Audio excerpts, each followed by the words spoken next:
Facing challenges and overcoming setbacks is part of doing business. Whether you have the expertise to survive them or not could mean the difference between success or failure.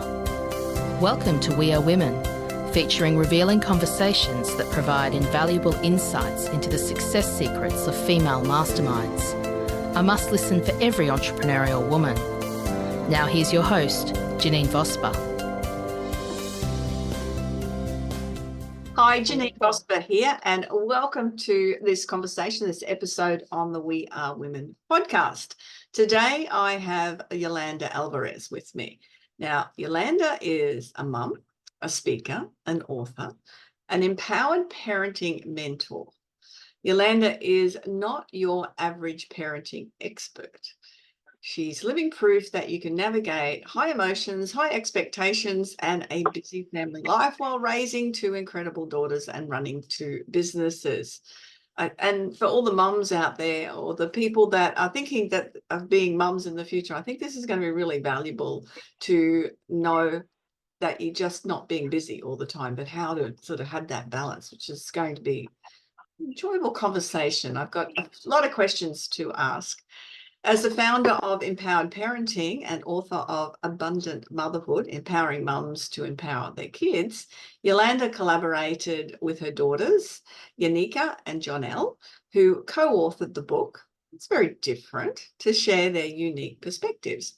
Together, they detailed the profound transformation in their lives as a result of Yolanda's journey towards empowered parenting, offering an intimate glimpse into their experiences growing up alongside her evolution. Wow, that is impressive with your children, your daughters, helping you with your book. So first of all, welcome, Yolanda. I'm so pleased that you could be on here. A little bit of a different topic. That's why I thought would be of interest to my listeners, because so many people are so busy in their business, and we do a lot of mindset interviews and a lot of business things to support business, but that challenge of business and family and other relationships and trying to prioritize everything, because I think from my reading, understanding, being a parent and grandparent, is that a woman's worth is often considered by how well she parents.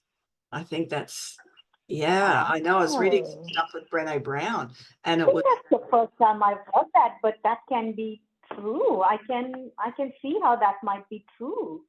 Yeah, whereas men, it comes from being supportive, being financially strong, supportive, being that space where, from Brené, it comes from that women, the biggest thing that can provide shame to them if they don't parent well, which is quite an amazing. Wow. So this is why this topic is so important. I think just one, to hopefully understand how to I don't want to say do things well, balance things or do things well, but just create the family. Navigate priorities. Yeah. Just having the family and figuring out how to prioritize without killing yourself and without guilting yourself. Women thinking they have to be able to be all, do all, and achieve all. It's such a. So how old women are amazing, Yolanda? And how old were they when they helped you with the book? So this journey began when my oldest was 9, and I had this moment. There were many moments, but this one particular moment was key, which is why I know that was the turning point for all of our journey. Is she came to me one night with some math work, and she said this was due the next morning. And it's due the next morning. Due the next morning. And I'll give you some background. So I was on the board, the school board. I was running the new church that we were building. I was on every committee possible because that's what I loved and thrived on. And I didn't realize at the time, but there was a bit of shame that my daughter would go into school, and they know her as Yanika's the daughter of the mom who's on the school board.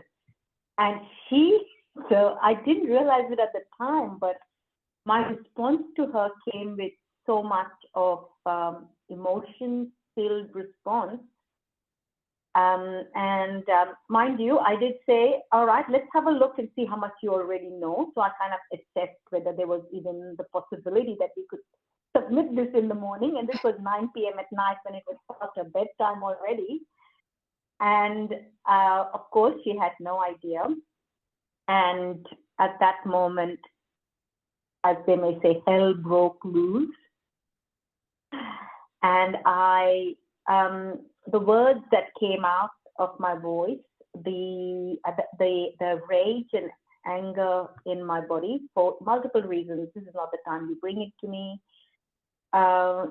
Your thoughts and even words towards I can't remember the exact words, but they were along the lines of, you are dumb, you will never amount to anything. Yeah. That's the frame from which those words came out. And it's almost like I watched myself as a child receiving the same from my mom. Wow.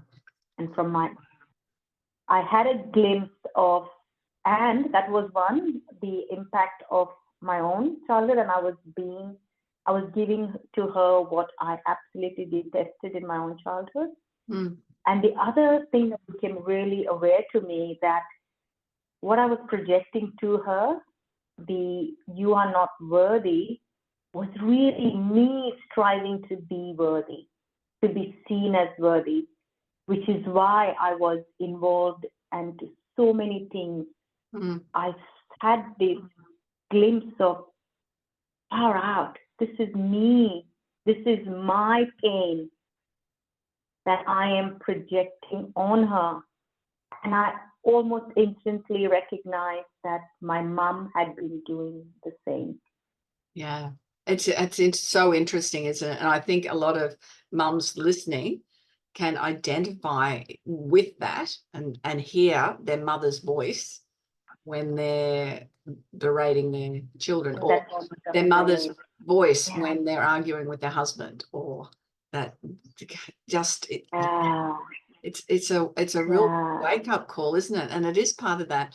And as someone tells you often enough, you're not going to amount to anything, you're not of worth, then that actually becomes the prescription, I suppose, a word that you live to then. That's it. You demonstrate that's exactly what's going to happen, and or else you go the other way and nearly kill yourself, as you said, trying to prove that you are. Yeah, I was burnt out. I would go to bed and I had started to have physical, one morning I couldn't get out of bed. I just went onto the floor on my fours. My lower back had just given way. So this is just all the pressure I had put on myself. So that moment became really significant for me. And I asked myself 2 questions as well, if I may mention that, Janine. Is this the mom that I had wanted to be? Because I had been wanting to have her. It was 5 years that I had tried to have a child, which was a journey on its own. And was this the mom that I had envisioned myself to be? And the other one was, question. Sorry, I'll just interrupt. That's a powerful question.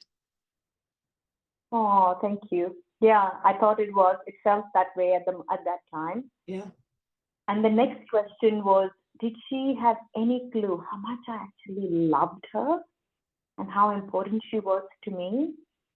And the answer to both those questions was no. That was not the mom I had planned to be. I had planned to love my daughter and have memorable moments with her, and the joy we would share, and the mother I would be. That wasn't playing out. And in all the rage, the amount of episodes of disappointment that I felt in her, she had no clue how much I absolutely adored her. Wow. Yeah, that's really powerful. There was no way she could have known. And I drew the line in the sand at that time, and I said, answering those questions is going to be all I prioritize. That I was going to show up as the mom that I had planned I would be, and that she would know how much I loved her. Wow. Yeah. At the end of that year, Janine, that's when I knew this was working. At the end of that year, because I had made all these changes, and I'm going to, this is what this podcast is, to share with you all those changes. So I'll come to that. But at the end of that year, my daughter Yanika, who was 9 years old in year 4, came home with the award of the highest achiever. Wow. Yeah. Same child that I thought had learning difficulties, who would not amount to anything. My change in the way I saw her was all she needed, my belief in her, the same way I needed my mum to believe in me. Isn't that it? I mean, if we stop now, that's probably, the biggest takeaway is that power of moment is how other people perceive us represents our capacity to be, to achieve, to have happiness, to whatever it is. It's and the most influencing factors in our lives are our parents. Yeah. Mother plays a big role. Yeah. Do believe that, yes, parents, but there's something about a mother's role. And you'll see that in a lot of people who have amounted to anything. I don't know whether you've heard the story of Einstein being sent home, and the school said, do you know Einstein's story? And his mother attacked on him. No.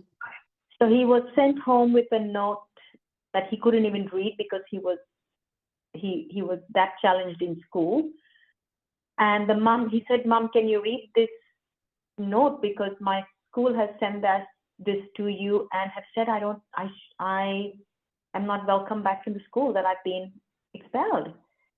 So she reads the note, she hears what the school has written, but when she translates the note to Einstein, she says to him along the lines of, the school has seen how unique you are and how gifted you are, that they cannot tutor you within their framework. So I will be tutoring you from now on. Wow.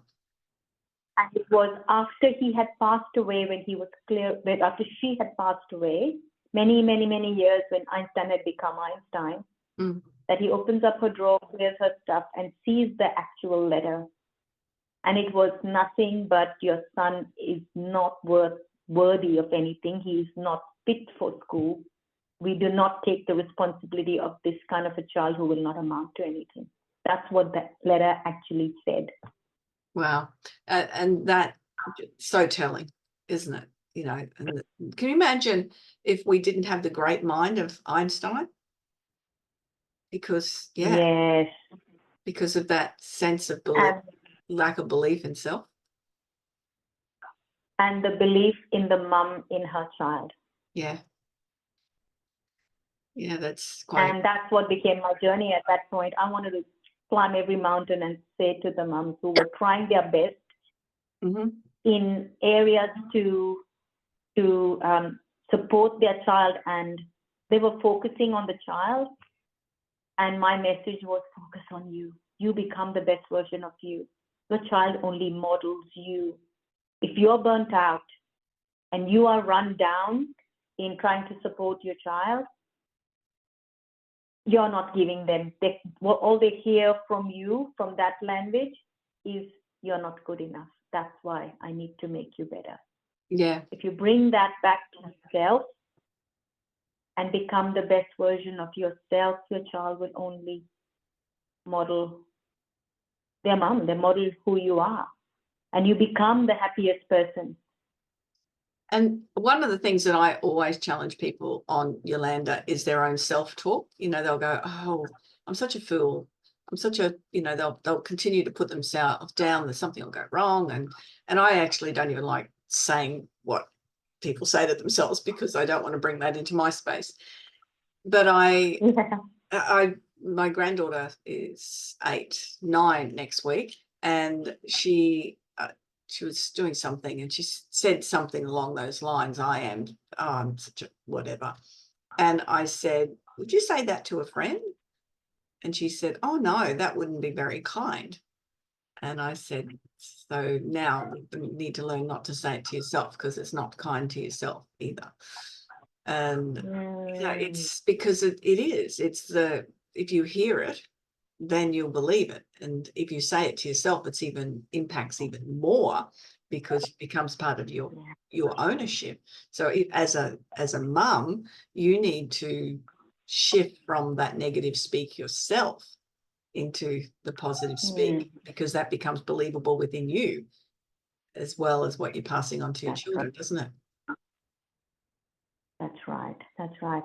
And that becomes the journey. If you really want to, if you truly want the best for your kids, be courageous to step into being the best version of yourself. And that's the self-talk. And that's the knowing what your goals are, your values are, what are your priorities, and do them and thrive in them. And it's meant to be win-win. In any transaction, we would be looking for both parties winning. So why not in parenting? As you are winning, I was winning too. And I'm not going to generalize, but I was of the belief that if I put myself first, that was selfish. And I needed to put my kids' needs first. And so I focused on my kids. And that was such a wrong formula that I had taken on. I've been a huge advocate of the opposite to that my entire parenting life. And I've always believed, and it took away judgment of me by having this belief and remove that, because I've always believed I need to put myself first. Because if I am financially stable, I can help my children with finances, which I have done when they come to me and, they needed resources. If I'm emotionally available, then because I've filled my emotion bucket up, I'm emotionally available to them. If it mentally, strength, confidence, all of those things has always been for me to go, I need to fill me first. And the things that adult children come to you, or 19-year-old children come to you and tell you something, and you go, okay, how are we going to deal with this? As opposed to, run away screaming type of thing. And it is, I love that you're saying it, because it is, I rarely see women do it, and mothers do it, is put themselves first. And one of my things I see all the time is, these women have never traveled overseas, but they'll bust their guts to ensure that child gets that overseas trip because the school's going, or someone's going. And they do without themselves, and that's not filling their own bucket. Yeah, and they're doing it because they believe in that time that that's the best that they can do. They're doing their best in the knowledge they have, which is why it comes back to my mission with my work, is to increase that knowledge, to share this new way of to me, it was very new, putting my needs first, even culturally and societally, that a mother never puts herself first. The mother's meant to have the back foot. She always is the one that walks behind her kids and behind her husband, and is always giving. She's the nurturer. She's also the one who's burnt out. She's also the one carrying wounds of not feeling supported enough, not having her needs met, because she has this paradigm of constantly wanting to give, and she's doing that from the best of her knowledge. So increasing this knowledge becomes our responsibility, because we're always going to do the best given the knowledge we have. So it's our responsibility then, I believe, to increase that knowledge, to question our beliefs, to question what we had been told. And from that curiosity comes abundant motherhood, empowering moms to empower their kids. Yeah, I love it. That's just such a good space to be in, because then we're raising the next generation of empowered people. And that then is what's going to make a difference. There's not victims. We are responsible for ourselves. We have things happen to us, but they don't have to be us. Yeah, love it. Yeah. And so you've broken the pattern of your mother's mothering, which is powerful Mhm. to do as well.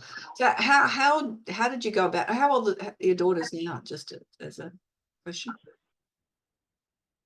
So today, at that time, my daughters were 9. My oldest was 9, and my youngest was really young at 4 years old. And today, my oldest is 25, and she'll be 25 this year, and my youngest will be 20 this year. Lovely. How did And they come about assisting you with your book? it was, well, they felt the freedom to be themselves. My oldest put herself through select school. I don't know whether you've got that system there where high achievers get to receive a scholarship, and she was determined. So as I was setting goals for myself, and I had my vision boards done, and I knew where I was going, and I was kicking goals, and they saw how that was. They just had their own vision boards. They had dreams for themselves. They were manifesting. And they were excited how powerful it was. My oldest wanted a mobile phone, and she paid for her first mobile phone. And all this exciting, the whole journey became an exciting journey to have this whole new, and the connection between us, the bond, the unconditional love. We say, oh, unconditional love is a myth. It's not in my world. And it is possible when we unconditionally love ourselves first. We become accepting. We watch that self-talk. We question ourselves. We are, and we are in tune with our bodies. And we know where emotions stay and get stored and locked up. So I am a certified emotions coach as well as a certified anxiety coach. So understanding emotions is key for and knowing that we are truly thriving when we can recognize when we are not through the emotional blocks in our bodies. So connecting, being present, connecting to our breath, recognizing when things aren't congruent, not when it's too late, but way before, because the body is giving us signs a lot earlier. So we don't need to be in those situations that are challenging or that turn chaotic, because we picked it up because we're in tune. And that's what I work. That's the work that I do with the moms and the parents that I work with. Yeah. They have the power of being intuitive with their kids to know what's happening with them. When you're present in your body, we all being energetic beings, we connect. My clients connect to the energy of their kids. They know way before what's going on, and they're able to respond from the need that's sitting under the tantrum, that's sitting under the banging the doors and the resistance and the frustration that goes on, especially with teens. They can pick it up, and they're responding from the core need that they are intuitively know the child is seeking to be met. How powerful is that if we could parent from that space? That incredibly powerful, just to have that understanding and awareness, and that and what I'm hearing from that as well is that if a teenager's doing what teenagers do, then it's not, the person's not reflected on, oh my gosh, I'm such a bad parent, but it's what can I do now to connect with my child. It's a different, so it's not looking back at self. What's going on here? Yeah. And they question themselves. Self-awareness is a big part of this journey, where you say, what's coming up for me? Oh, that's my fear. That's me feeling like I'm not a good enough parent. Is that even true? Not. And once we address that, as we feel the stress and the tension building up, we can then meet them where they're at. And then our teens are able to feel heard. Because we know as a teen's journey, what's happening within their brains, how they, their own challenges, the hormonal imbalances.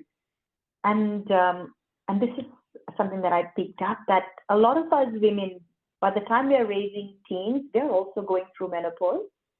So That's our an hormones interesting are fact. playing out. Yeah. Yeah, and if we can be aware of what's going on within ourselves while our teens hormones are, which is why raising teens has challenges from in all directions. Yeah. Oh, absolutely. I know that when I was parenting, I wasn't as aware as I am now, but also now being a grandparent, it's a very different role. And I think that's the parenting role that we all want, is to be the grandparent. Because there's no judgment in it. It because the judgment's not my responsibility. My responsibility is just to show the kids I love them. So it's a very different space as a grandparent. You're still disciplined and you still, set boundaries, but it's not this They're judgment. not attached, they're detached. There's a sense of detachment as opposed to when you feel your parent, you're so attached. Like you said, a lot of moms take that as their worthiness. If they have raised their child to be, good enough, then that means they parented in a good enough sort of way. Definitely. Whereas so far from the truth. How Each child comes with their own personality traits. Yeah. So what steps do you use to when you're working with parents? What's the process? Yeah. So at the start, I do recognize that there can be a lot of this. They hold back. A lot of parents hold back because they see it as a sign of failure. And there's a resistance to be seen as a failure as a parent, which is why I invite them to just reach out and have no obligation, completely free chat where we could just resolve. I will support you wholly.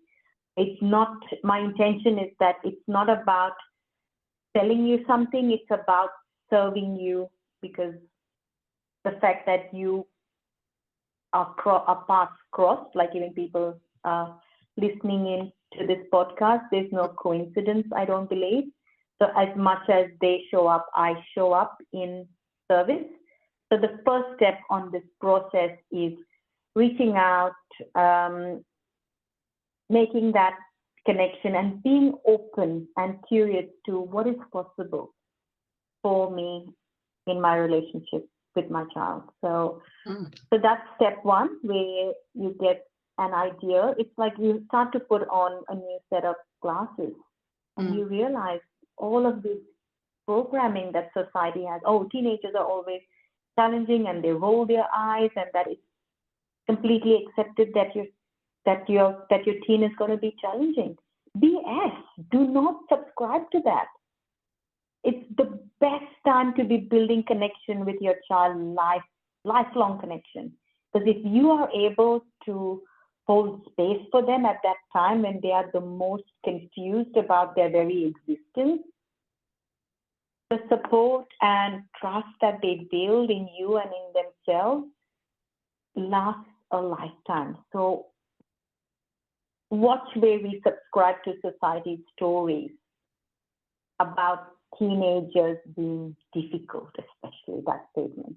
You say, oh, teens, I'm raising teens, and I'll see these eyes just, you know what that's like, and, everyone knows what.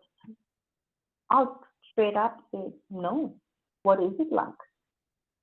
I've raised teens, and that has not been my experience. Yes, they have played out, but it was the time where they reached out to me more than any other time, because they had a safe place to come to where they felt heard, they didn't feel judged, and they were allowed to be their confused selves. And they had someone who trusted themselves.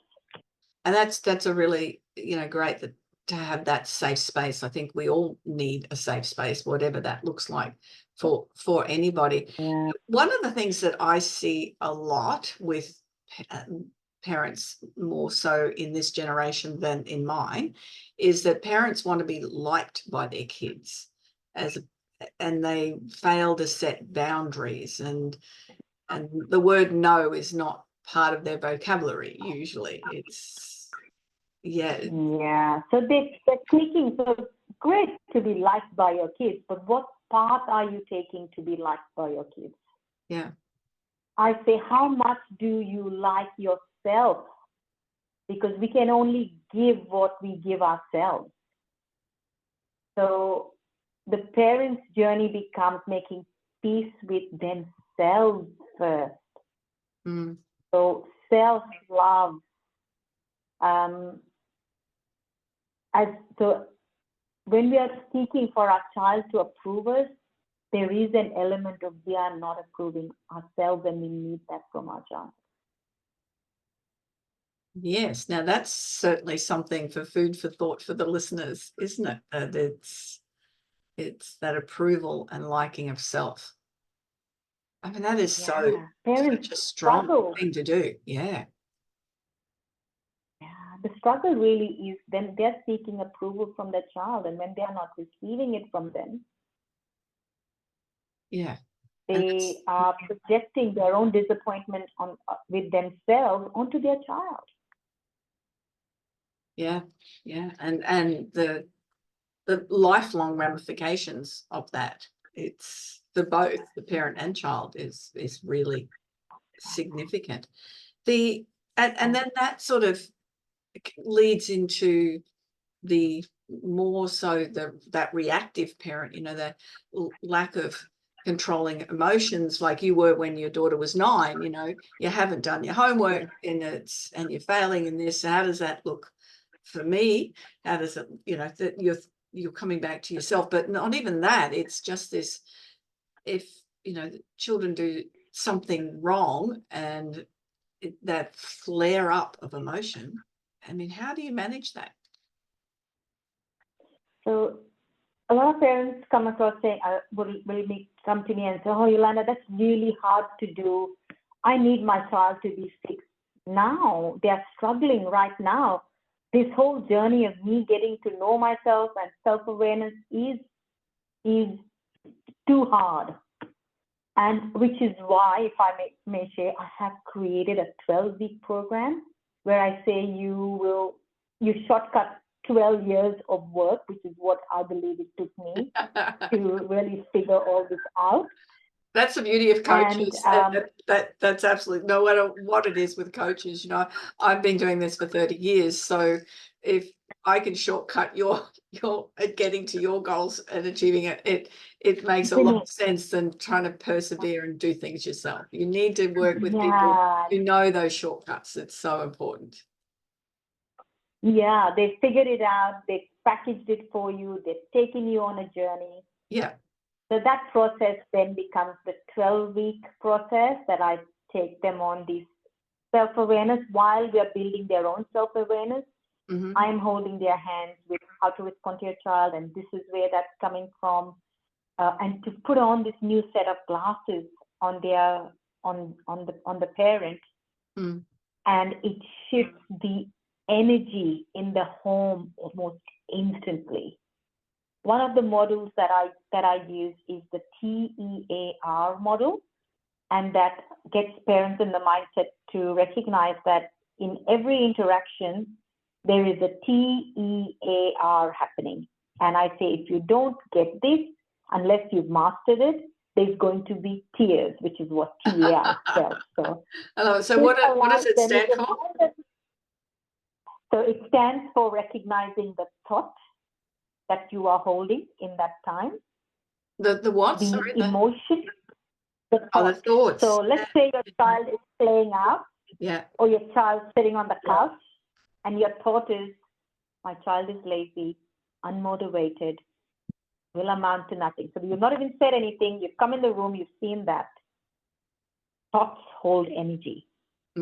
So become aware of the thought, the T, the E. So the moment you have this thought, energy is, emotion is nothing but energy in motion.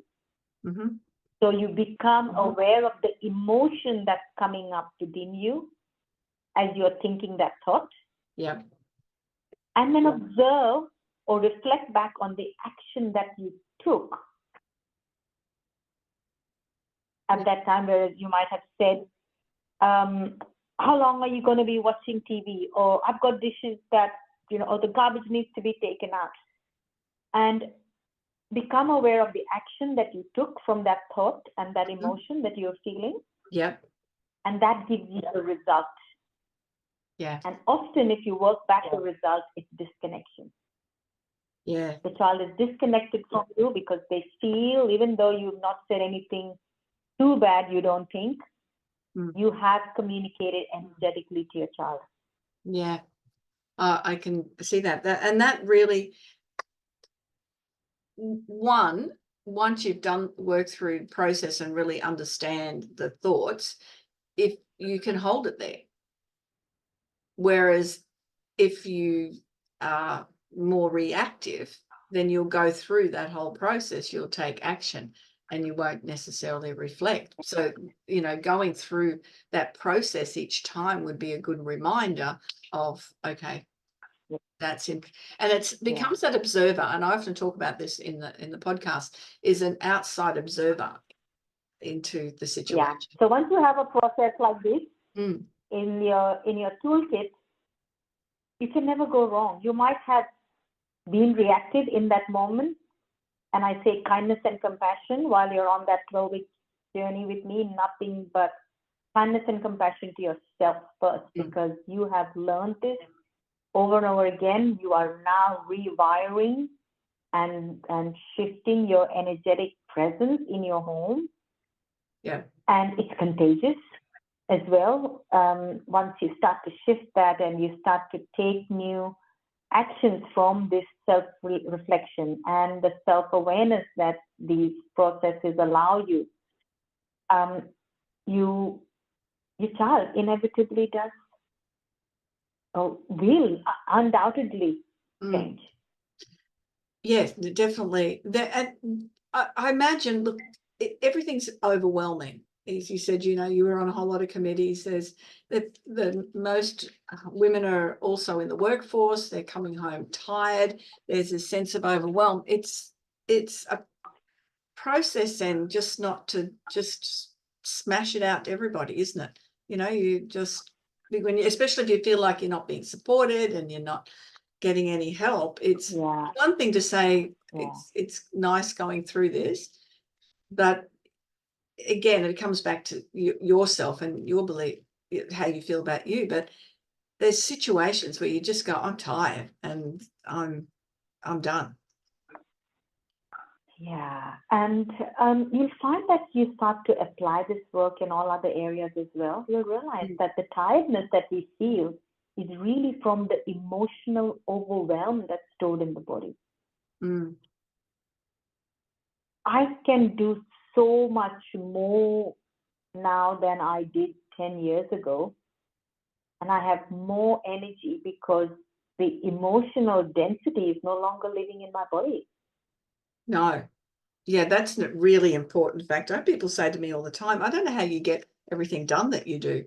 And it's, and look, I put my hand up when I was parenting my sons. It was very reactive into every situation. It's only through learning skills and reading and doing study and working with coaches and all those things over, the last 30 years that has changed the way that I respond. Most of the time, it's still, you jump on things, usually the people that are closest with you more than anyone.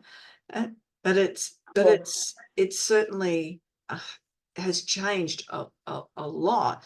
But there is that sense of I'm just overwhelmed, too tired, and not getting support. Whereas now I just have, because I don't hang on to things emotionally either. It's too exhausting. I don't bother.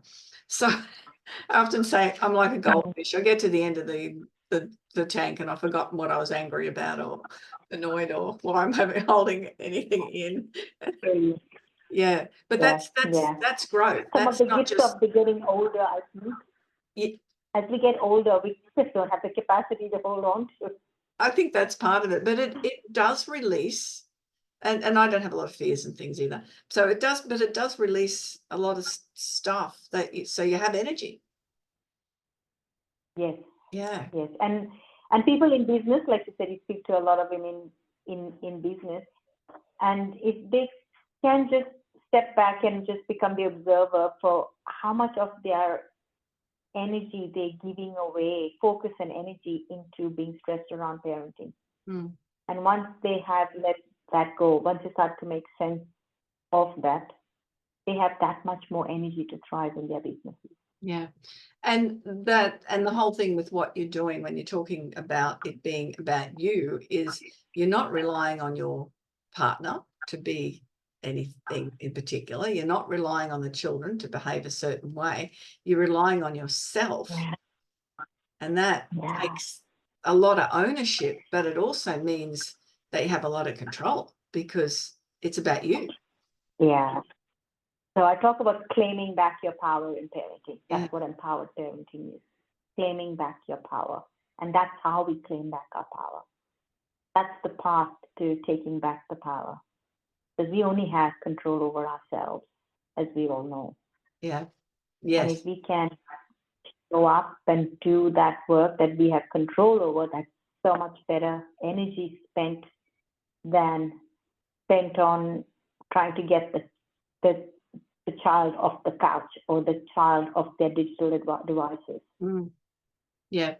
No, definitely. All of that becomes easier, and your kids want to, like I say, your kids become your disciples. And what is a disciplined kid is a child who wants to be your disciple. Interesting way to put it. Yeah. But it is exactly that. So it's been giving really the power back. Yeah, very insightful, Yolanda, and I'm sure a lot of our listeners are going to, just even step back and start thinking about it. We always finish with 3 takeaways. What do you want people to particularly remember? Alrighty. So I've got 3 takeaways here as we had put them down before. So I'm going to go with those. And that's be relentless in perceiving the challenges in your close relationships, which are your kids, your partner, your close family, which we have, as you said just before, that we are often triggered by the people that's in our closest space. Mm-hmm. And be relentless in perceiving those challenges as opportunities to clear our own unconscious blocks for our own personal growth, because that's all we have power over. Yeah.